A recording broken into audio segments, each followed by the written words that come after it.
Hi friends, welcome to LawMint. I am Muskan Mandhyani, your legal guide. So guys, आज के इस video में हम बात करने वाले हैं पॉलिटिकल साइंस का क्या रिलेशनशिप है बाकी सोशल साइंसेस के साथ। ठीक है, इसे हम interface between political science and other relevant disciplines भी कह सकते हैं। ठीक है, क्वेश्चन ऐसे भी पूछा जा सकता है, what is the interface between political science and other relevant disciplines. इसीलिए मैंने दोनों टाइटल्स आपको बताए हैं। तो ये पार्ट 1 है वीडियो का। इसमें हम 4 ऑलमोस्ट डिसिप्लिन्स को डिस्कस करेंगे, उनका रिलेशनशिप पॉलिटिकल साइंस के साथ।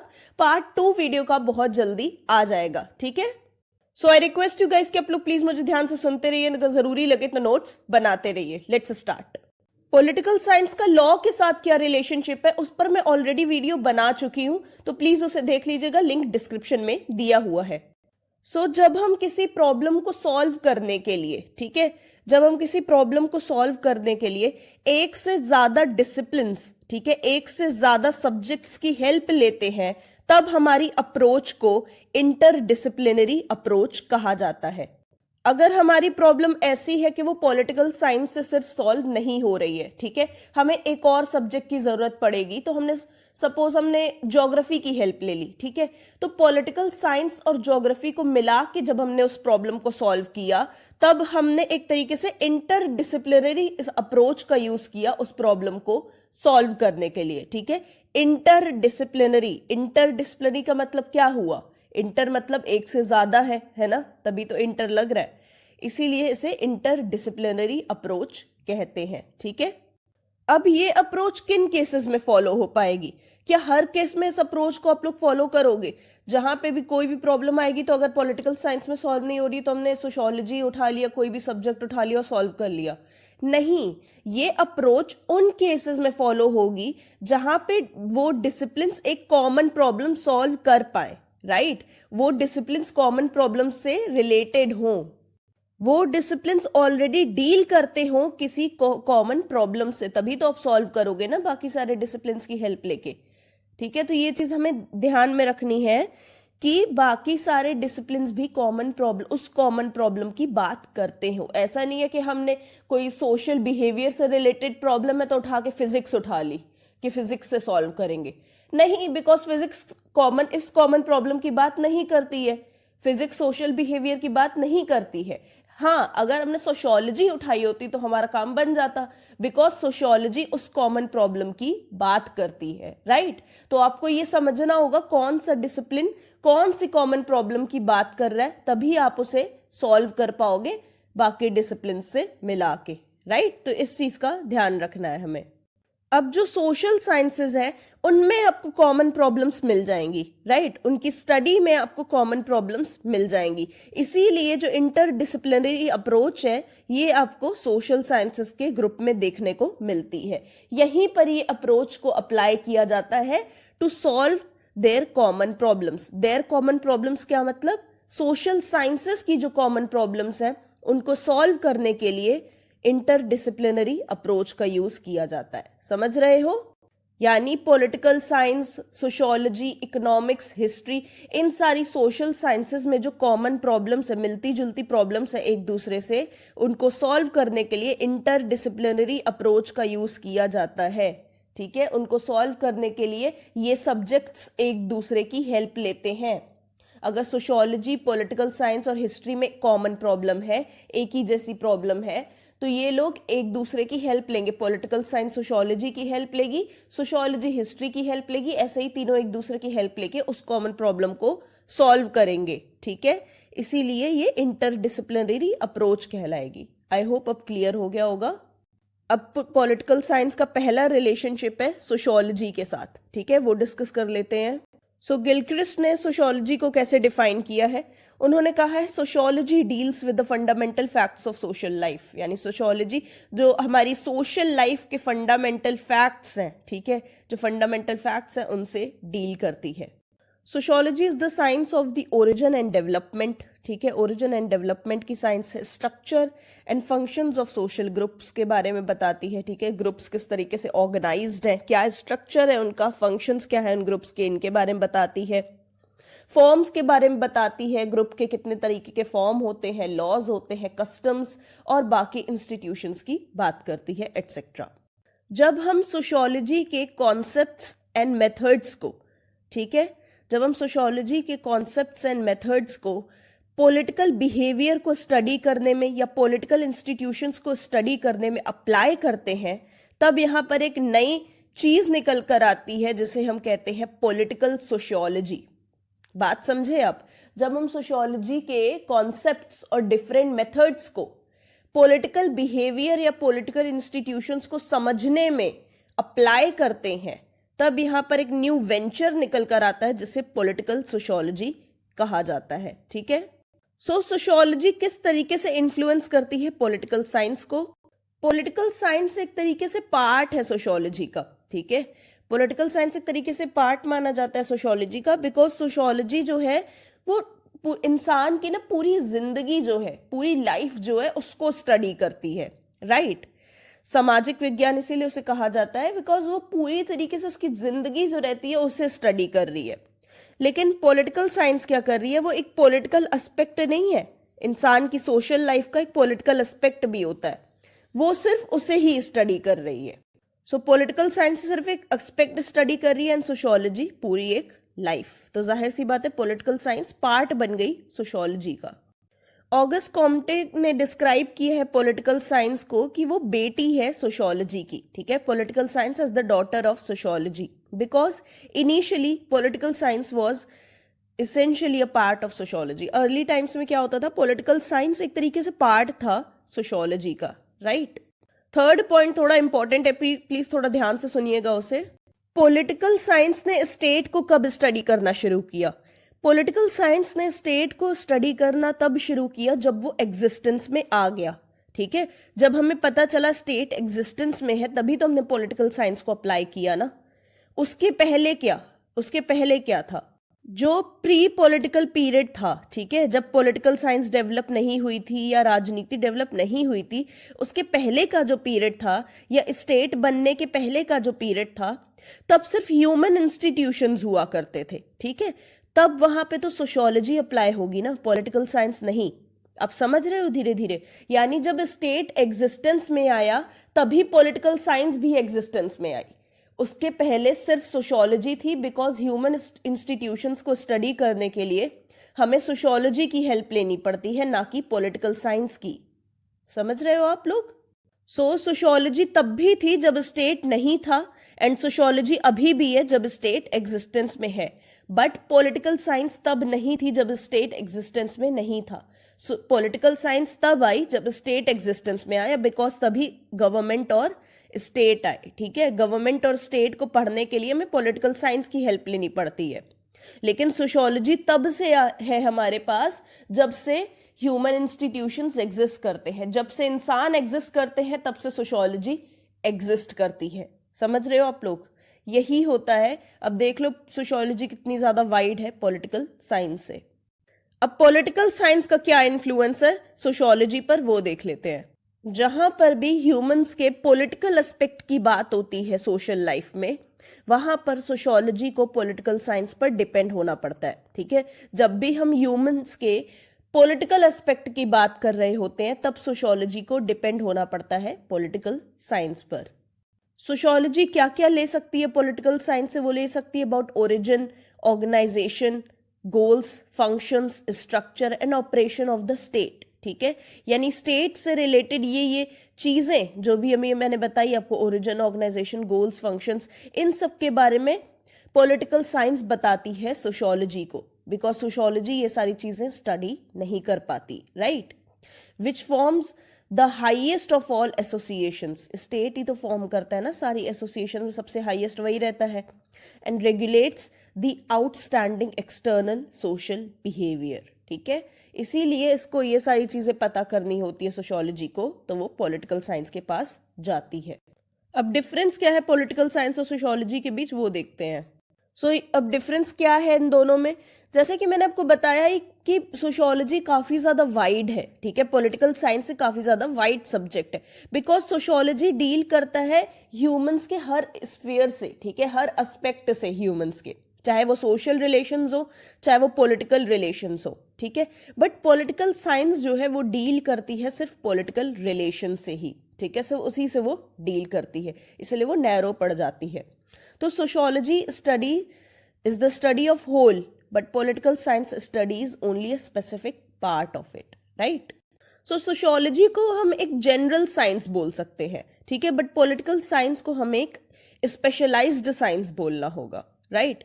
बिकॉज सोशियोलॉजी तो लगभग सभी कुछ स्टडी करी, हर एस्पेक्ट स्टडी करी ह्यूमंस का, बट पॉलिटिकल साइंस सिर्फ एक स्पेशलाइज्ड स्ट्रक्चर को ही स्टडी कर रही है, दैट इज पॉलिटिकल बिहेवियर, सिर्फ उसी को स्टडी कर रही है पॉलिटिकल साइंस, इसलिए वो एक स्पेशलाइज्ड साइंस निकल कर आती है। सो सोशियोलॉजी एक तरीके से आपको ब्रॉड आउटलाइन दे देगी, मतलब एक समरी दे देगी सोसाइटी और फैमिली के बारे में, लेकिन इन डेप्थ जाके ज्यादा एक्सप्लेन नहीं करेगी, ठीक है। लेकिन वहीं पॉलिटिकल साइंस जो है वो स्टेट और उसके प्रिंसिपल्स के बारे में डिस्कस करेगी और हर एक छोटी छोटी चीज को स्टेट के बारे में एनालाइज करेगी, ठीक है। तो एक तरीके से सोशियोलॉजी हमें ब्रॉड आउटलाइन दे देती है, ठीक है, एक तरीके से समरी दे देती है, लेकिन political science in depth explain करती है स्टेट के कॉन्सेप्ट को, समझ रहे हो। So political science studies only those laws which are enacted by the state, ठीक है। पॉलिटिकल साइंस सिर्फ उन्हीं लॉज के बारे में डिस्कस करती है जो स्टेट ने बनाए हैं, ठीक है। बट सोशियोलॉजी उन लॉज को डिस्कस करती है, उन सोशल कंट्रोल के मेथड्स को डिस्कस करती है जो स्टेट द्वारा दिए गए नहीं है, जैसे कि कन्वेंशंस, रूल्स, रेगुलेशंस, हमारे कस्टम्स, रीति रिवाज, ये भी तो एक तरीके से लॉज ही हो गए ना हमारे लिए, जिनको हम मानते हैं, जिनको हम फॉलो करते हैं। लेकिन स्टेट तो इनको नहीं मानता है, नहीं, स्टेट तो इनके बारे में कुछ नहीं कहता है। अब कोई रीति रिवाज है, ठीक है, कोई भी एक रीति रिवाज है, तो क्या स्टेट उसको रिकॉग्नाइज करता है? क्या स्टेट बोलता है कि आज से ये रीति रिवाज लॉ बन गया है? नहीं, ऐसा कुछ स्टेट नहीं कहता है, इसीलिए पॉलिटिकल साइंसेस से स्टडी नहीं करती है। लेकिन हमारे लिए वो रीति रिवाज एक लॉ की तरह ही है, राइट। हम उस कस्टम को पता नहीं कितनी सदियों से फॉलो करके आ रहे हैं, तो वो हमारे लिए वो एक तरीके से लॉ ही बन गया। तो इसीलिए इस चीज को सोशियोलॉजी स्टडी करती है, ठीक है। इन सारी चीजों को सोशियोलॉजी स्टडी करती है, जो हमारे रीति रिवाज हो गए, जो हमारी यूजेजेस हो गए, जो हमारे कस्टम्स हो गए, जो हमारे कन्वेंशंस हो गए, रूल्स एंड रेगुलेशंस हो गए, राइट, उन्हें सोशियोलॉजी स्टडी करती है। सो गाइज, अगर अभी तक आप मुझे सुन रहे हो तो प्लीज शेयर करना, वीडियो को शेयर करना बहुत ज्यादा जरूरी है, बिकॉज ये कम्युनिटी ग्रो कर रही है, मैं चाहती हूँ उसे और ज्यादा ग्रो करे। एंड अगर आप नए हो लॉमेट फैमिली में, देन प्लीज बेल आइकन को जरूर प्रेस कर दीजिएगा। सो सोशियोलॉजी एक तरीके से फैक्ट्स को ही स्टडी करती है, ठीक है, फैक्ट्स को ही स्टडी करती है सोशियोलॉजी, इसीलिए एक तरीके की डिस्क्रिप्टिव साइंस है ये, राइट। बट पॉलिटिकल साइंस एक तरीके से पास्ट को भी स्टडी करती है, प्रेजेंट को भी स्टडी करती है, ठीक है, दोनों चीजों को ये स्टडी करती है। एंड पास्ट और प्रेजेंट को स्टडी करने के बाद पॉलिटिकल साइंस एक तरीके से फ्यूचर के बारे में भी बात करती है, ठीक है, डिस्कस करती है डिफरेंट आइडियल्स के बारे में, गोल्स के बारे में एंड फ्यूचर के बारे में, ठीक है, फ्यूचर के बारे में भी बात करती है। तो एक तरीके से एनालाइज करती है पॉलिटिकल साइंस हर चीज को, इसीलिए इससे कैटेगराइज किया गया है आइडियलिस्ट साइंस के रूप में, ठीक है। ये आइडियलिस्ट साइंस है, और जो आपकी सोशल साइंस है यानी सोशियोलॉजी जो है, उसे एक तरीके से डिस्क्रिप्टिव साइंस माना गया है। सो हमने पॉलिटिकल साइंस का रिलेशनशिप डिस्कस कर लिया सोशियोलॉजी के साथ। अब जो हमारे सामने नेक्स्ट है वो है पॉलिटिकल साइंस एंड हिस्ट्री का relationship. So political science and history के बीच का रिलेशनशिप काफी ज्यादा क्लोज है, ठीक है, ये दोनों ही एक दूसरे के काफी ज्यादा क्लोज डिसिप्लिन्स माने जाते हैं।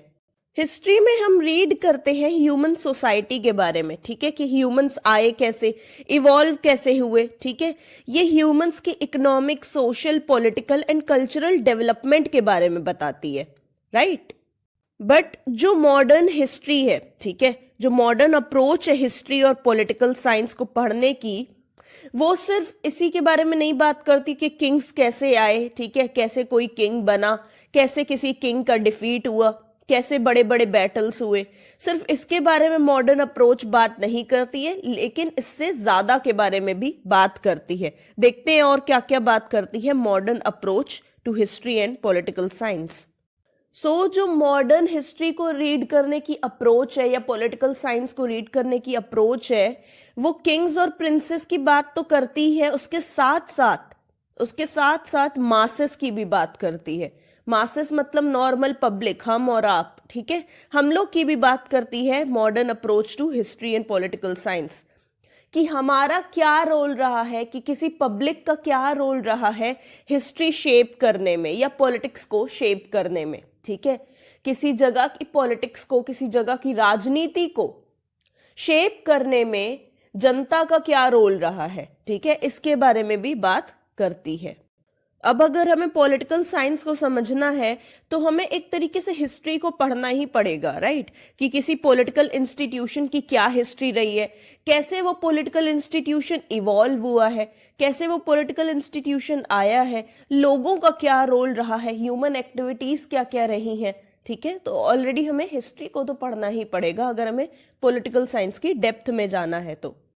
इसीलिए दोनों ही सब्जेक्ट्स कॉन्ट्रीब्यूटरी एंड कॉम्प्लीमेंट्री हैं एक दूसरे के लिए, राइट, एक दूसरे के साथ ही इन्हें पढ़ा जाता है। Study of any one without another becomes meaningless and useless. अगर एक भी सब्जेक्ट को आप एक दूसरे, जैसे कि अगर हम पॉलिटिकल साइंस पढ़ रहे हैं बट हम हिस्ट्री को इग्नोर कर रहे हैं तो पॉलिटिकल साइंस की स्टडी यूजलेस और मीनिंगलेस रह जाएगी यार। तो अगर आप पॉलिटिकल साइंस रीड कर रहे हो बट आप हिस्ट्री को इग्नोर कर रहे हो तो पॉलिटिकल साइंस की स्टडी मीनिंगलेस और यूजलेस है, राइट, बिकॉज तब हम किसी पॉलिटिकल इंस्टीट्यूशंस के बारे में सही से नहीं जान पाएंगे, उनके पास्ट के बारे में नहीं जान पाएंगे तो उनके फ्यूचर के बारे में भी नहीं जान पाएंगे, राइट। इसीलिए दोनों को एक साथ ही पढ़ना बहुत ज्यादा जरूरी है।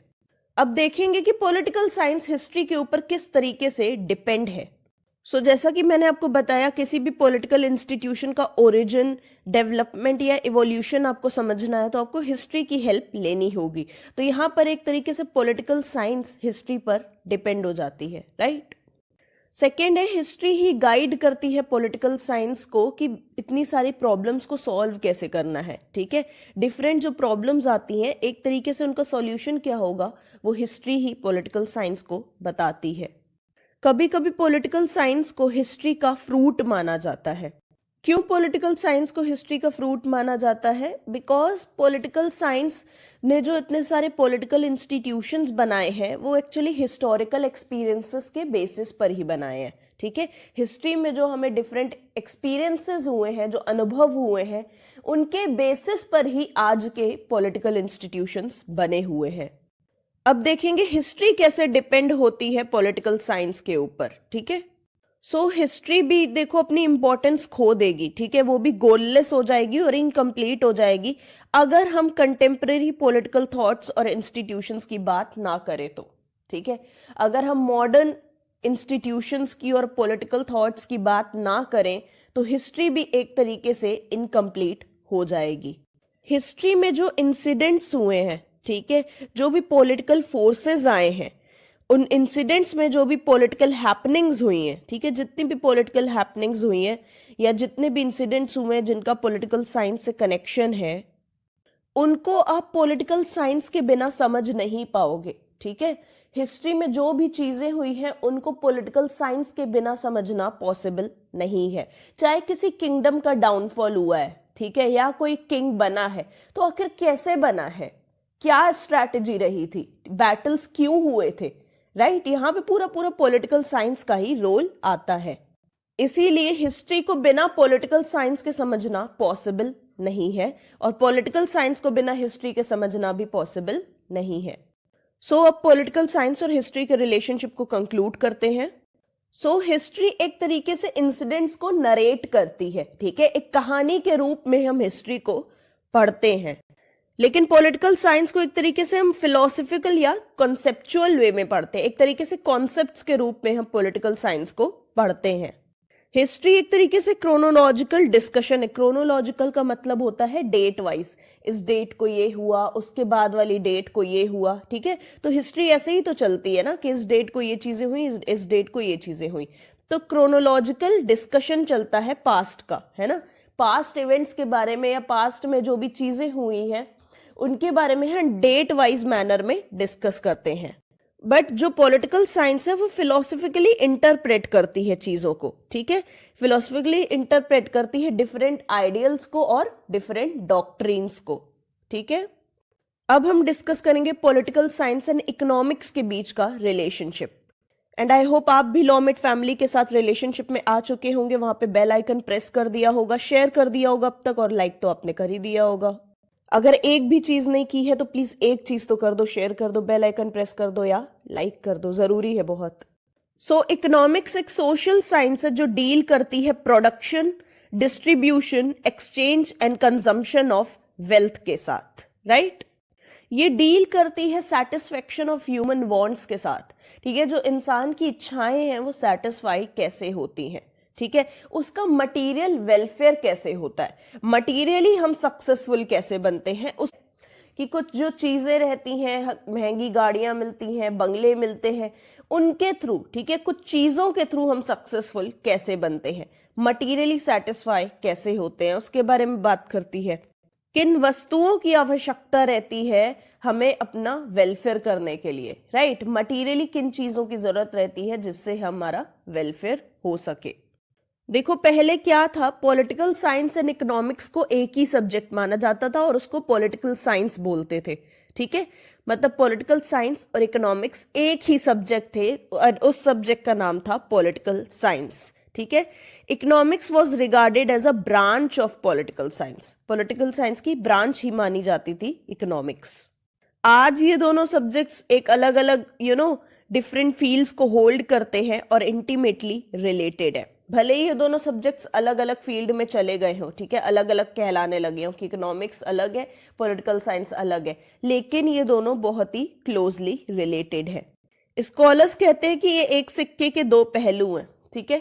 स्कॉलर्स का मानना है कि पॉलिटिकल साइंस एंड इकोनॉमिक्स एक सिक्के के दो पहलू हैं।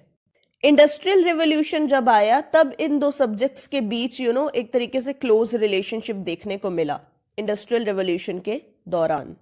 अब पॉलिटिकल साइंस का क्या इम्पैक्ट इकोनॉमिक्स के ऊपर वो देखेंगे, राइट। जैसे जैसे वेलफेयर स्टेट का कॉन्सेप्ट पॉपुलर हो रहा है उसी तरीके से इकोनॉमिक की डिपेंडेंस बढ़ रही है पॉलिटिकल साइंस के ऊपर, राइट।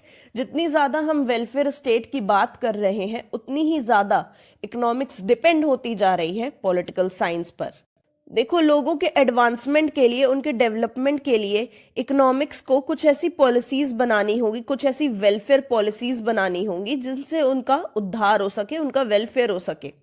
लेकिन इन पॉलिसीज को, इन वेलफेयर पॉलिसीज को रियलिटी में कन्वर्ट करने के लिए पॉलिटिकल साइंस की ही हेल्प चाहिए होगी। कैसे? इकोनॉमिक्स ने तो अपनी पॉलिसीज डिजाइन कर दी, वेलफेयर पॉलिसीज हमारे सामने रख दी। अब अगर हमें उन्हें इंप्लीमेंट करना है, ठीक है, उन्हें एक्चुअल में रियलिटी में लेकर आना है, तो भाई हमें लॉ बनाने होंगे, है ना, डिफरेंट स्कीम्स लानी होगी गवर्नमेंट को। तो यहाँ पे पॉलिटिक्स का रोल आ जाता है कि नहीं? यहीं पर पॉलिटिक्स और इकोनॉमिक्स कनेक्ट करते हैं। सेकेंड पॉइंट है आपकी जो प्रोडक्शन, डिस्ट्रीब्यूशन, कंजम्पशन एटसेट्रा, ये सारी जो एक्टिविटीज है ये इकोनॉमिक एक्टिविटीज हैं, राइट। इन्हें इकोनॉमिक एक्टिविटीज कहते हैं। लेकिन ये इकोनॉमिक एक्टिविटीज कैसे होंगी, कैसे ये इकोनॉमिक एक्टिविटीज कंटिन्यू होंगी? भाई जब स्टेट कुछ कंडीशंस लेकर आएगा, है ना, कंडीशंस कैसी होंगी? लॉज के रूप में होंगी। भाई जब लॉज होंगे प्रोडक्शन के रिगार्डिंग, डिस्ट्रीब्यूशन के रिगार्डिंग, कंजम्पशन के रिगार्डिंग, तभी तो वो चीजें चल पाएंगी ना।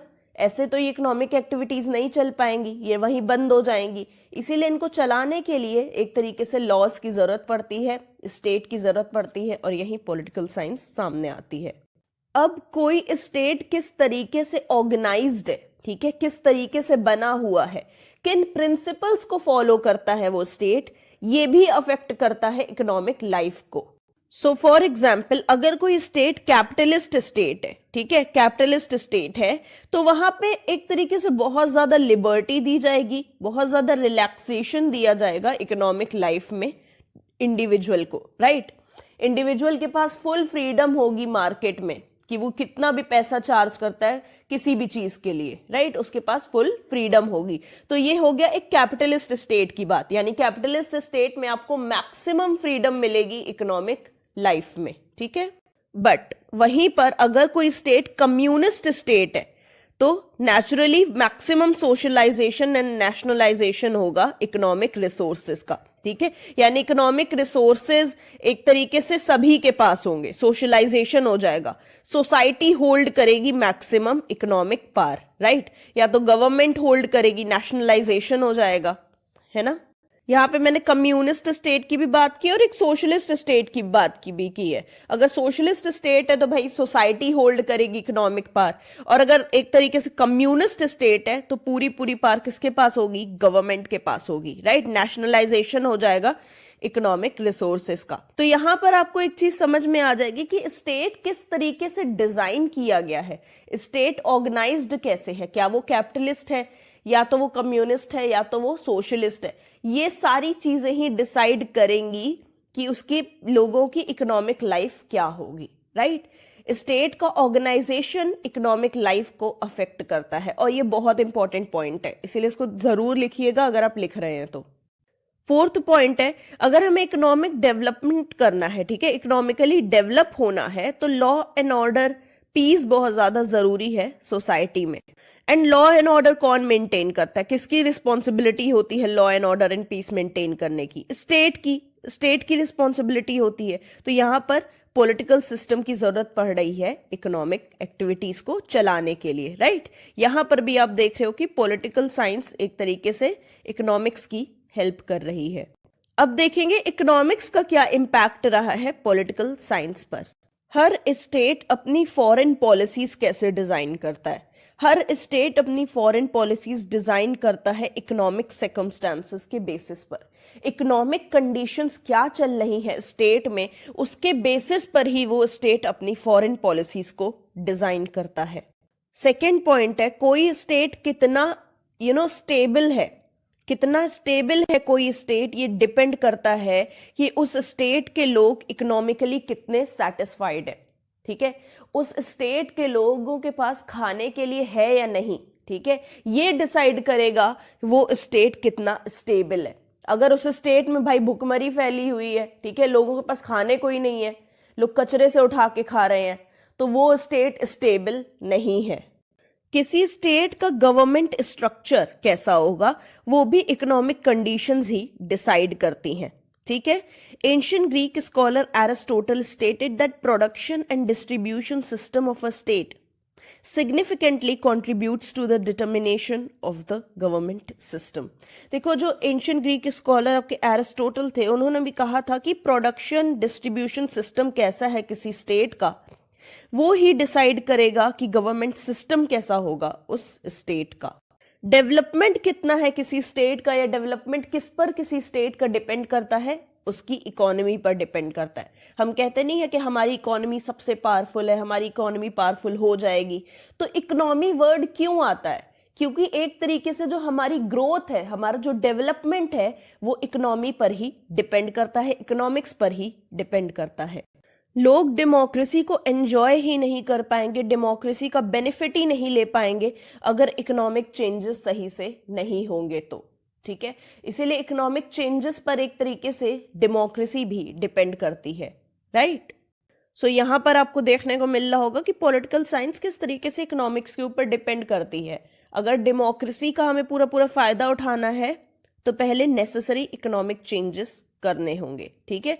नेसेसरी इकोनॉमिक चेंजेस करने होंगे, लाइक पब्लिक को थोड़ा पावर देना होगा, राइट? ताकि पब्लिक अपने डिसीजंस खुद ले सके इकोनॉमिक मैटर्स में। तभी तो हम कहेंगे ना कि हाँ, डेमोक्रेसी इस स्टेट में, इस स्टेट में डेमोक्रेसी है तो पब्लिक के पास इकोनॉमिक पावर होनी चाहिए, राइट? तो यहाँ पर एक तरीके से डिपेंडेंस देखने को मिल रही है पॉलिटिकल साइंस की इकोनॉमिक्स के ऊपर। डिफरेंस क्या है इकोनॉमिक्स और पॉलिटिकल साइंस के बीच में, वो देखते हैं। इकोनॉमिक्स एक तरीके से कुछ चीजों के बारे में बात करती है, ठीक है, मटेरियल चीजों के बारे में बात करती है, वहीं पॉलिटिकल साइंस लोगों के बारे में बात करती है। इकोनॉमिक्स एक तरीके से प्राइसेस के साथ डील करती है, ठीक है, किसी चीज का प्राइस क्या है, किसी चीज का दाम क्या है, उसके साथ डील करती है इकोनॉमिक्स। वहीं पॉलिटिकल साइंस वैल्यूज के साथ डील करती है। हाँ, अगर कभी कभी इकोनॉमिक्स बात कर रही है लोगों की, ठीक है, कुछ लोगों की अगर इकोनॉमिक्स बात कर रही है, तो एक तरीके से इकोनॉमिक्स का गोल उन लोगों के बारे में बात करना नहीं है, ठीक है, बल्कि उन चीजों के बारे में बात करना है जो वो लोग प्रोड्यूस कर रहे हैं या मैन्युफैक्चर कर रहे हैं। सो यस, अगर कभी कभी इकोनॉमिक्स लोगों पर फोकस करती है, लोगों के बारे में बात भी करती है, तो वो सिर्फ इस चीज पर फोकस करती है कि वो लोग क्या मैन्युफैक्चर कर रहे हैं या क्या प्रोड्यूस कर रहे हैं, राइट? उसका गोल यही रहता है कि वो लोग क्या प्रोड्यूस कर रहे हैं, क्या मैन्युफैक्चर कर रहे हैं, उसके बारे में बताया जाए। ठीक है, इसीलिए इकोनॉमिक्स का फोकस कभी कभी पीपल होता है, थिंग्स नहीं। इस चीज पर थोड़ा सा फोकस करिएगा। मैंने आपसे कहा था ना कि economics is concerned with things. Economics चीजों के बारे में बात करती है, प्राइसेस के साथ डील करती है। वहीं पर मैं दूसरी चीज ये भी कह रही हूं, अगर कभी कभी इकोनॉमिक्स का फोकस लोग हो जाते हैं, ठीक है, कभी कभी इकोनॉमिक्स अगर लोगों के बारे में बात करती है तो उसका गोल रहता है ये बताना कि वो लोग क्या क्या चीजें मैन्युफैक्चर कर रहे हैं या यूज कर रहे हैं, राइट।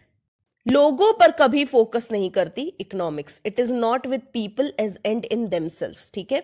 इकोनॉमिक्स का गोल लोग कभी नहीं रहते हैं। यही चीज सेम मैंने पॉलिटिकल साइंस में भी कही है। पॉलिटिकल साइंस भी चीजों के बारे में बात करती है, राइट।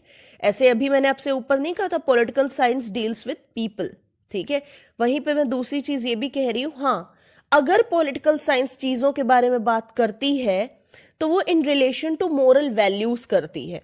सो पॉलिटिकल साइंस एक तरीके से चीजों पर फोकस नहीं करती है, मोरल वैल्यूज पर फोकस करती है जो वो चीजें लाकर दे रही हैं, राइट। उन चीजों की मोरल वैल्यूज क्या है इस पर वो ध्यान देती है, या मोरल वैल्यूज के रिलेशन में उन चीजों का क्या रोल है इस पर फोकस करती है।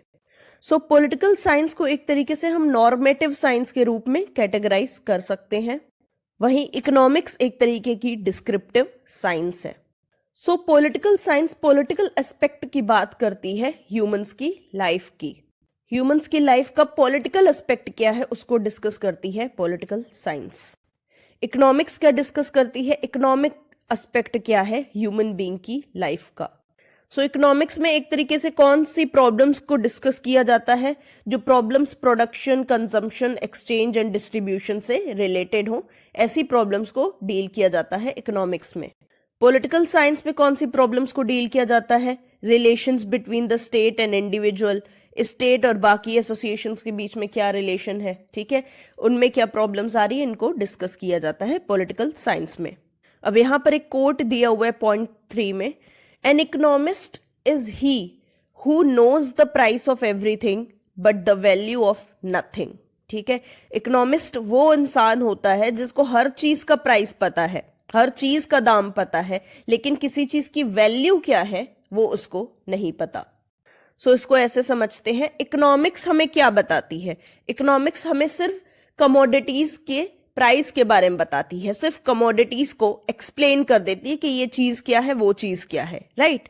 लेकिन पॉलिटिकल साइंस क्या है, पॉलिटिकल साइंस एक तरीके से क्वेश्चंस का आंसर करती है, ठीक है। अगर आप कोई क्वेश्चन पूछ रहे हो पॉलिटिकल साइंस से तो वो उसका आंसर करेगी और ये भी बताएगी कि व्हाट ऑट टू बी, है ना, फ्यूचर क्या होगा उस चीज का वो भी बताएगी, फ्यूचर में ये चीज ऐसे हो जाएगी या ये चीज वैसे हो जाएगी, एक तरीके से प्रिडिक्शन भी बताएगी फ्यूचर के बारे में।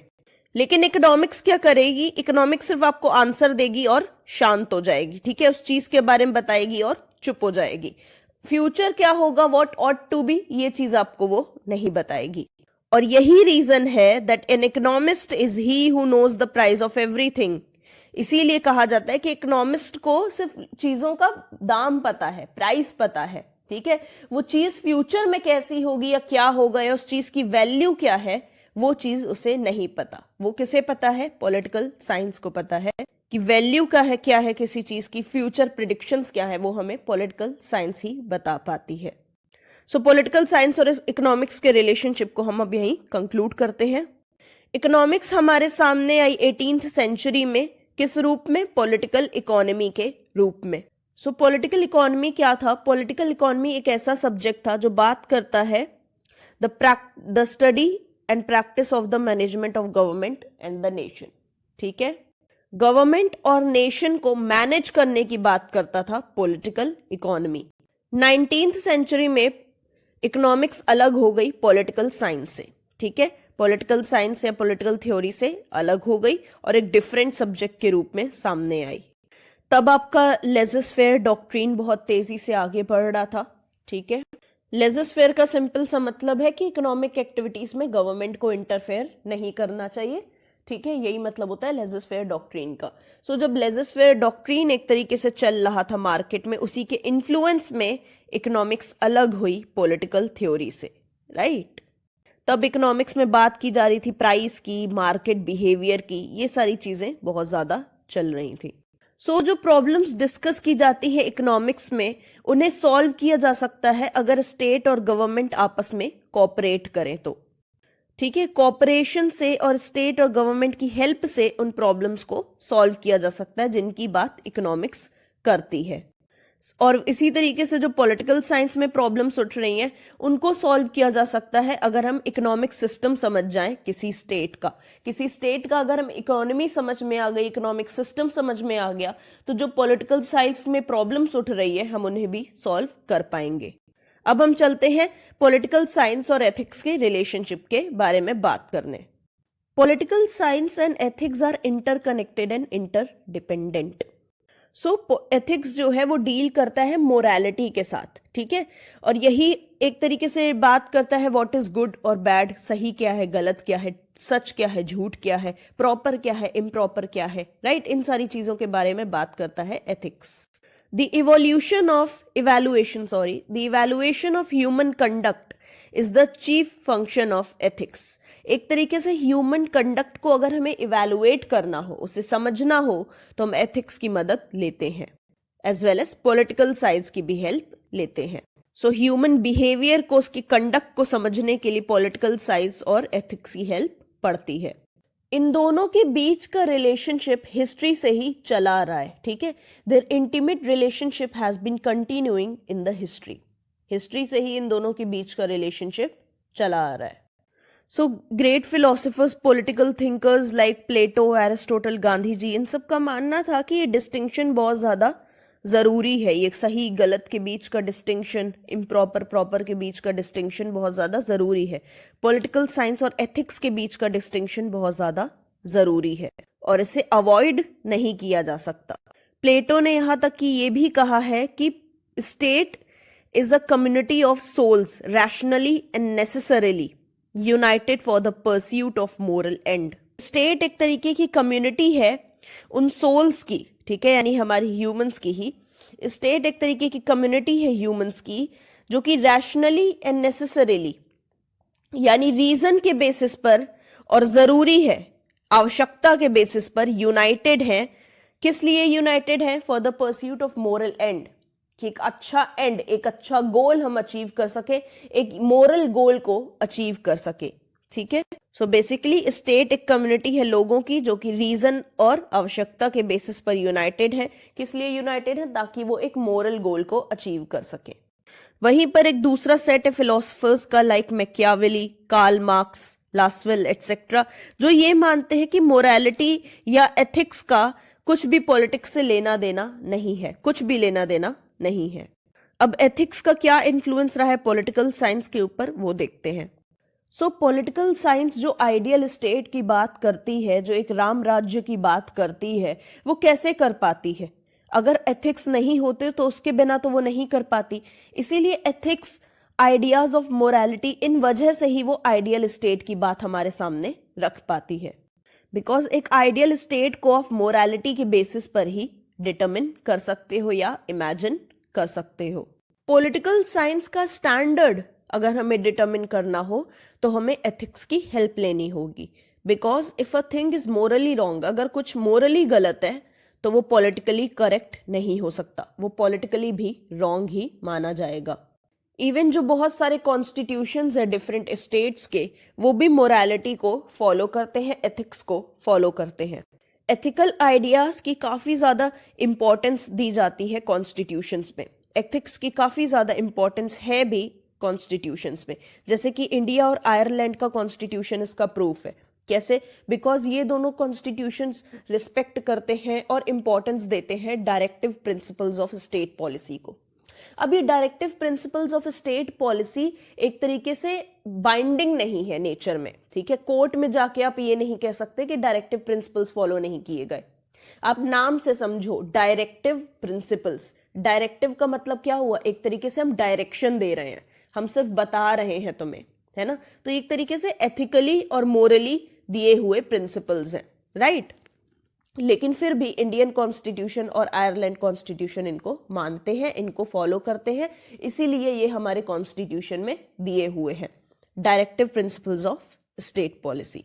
एंड ये पॉइंट बहुत ज्यादा अच्छा है, इसीलिए प्लीज लिख कर आइएगा। अब पॉलिटिकल साइंस का क्या इन्फ्लुएंस एथिक्स के ऊपर वो देखते हैं। अब जो ये मोरालिटी की बातें हो रही हैं, ये एक्चुअली में बाइंडिंग कैसे होगी सोसाइटी में? जब तक government in Maxim's of morality को, इन मोरालिटी की बातों को लॉ में कन्वर्ट नहीं करेगी, तब तक ये सोसाइटी के ऊपर बाइंडिंग नहीं होंगी। इसीलिए इन बातों को सोसाइटी के ऊपर बाइंडिंग करने के लिए, सोसाइटी को फॉलो करवाने के लिए इसे हमें लॉ में कन्वर्ट करना होगा, जो कि काम गवर्नमेंट करेगी, राइट? एक तरीके से पॉलिटिकल साइंस करेगी for the welfare of society, ताकि सोसाइटी का भला हो सके। मोरालिटी को फॉलो करना एक तरीके से वॉलेंट्री एक्शन है। मेरी मर्जी है कि मैं मोरल प्रिंसिपल्स फॉलो करूं या ना करूं।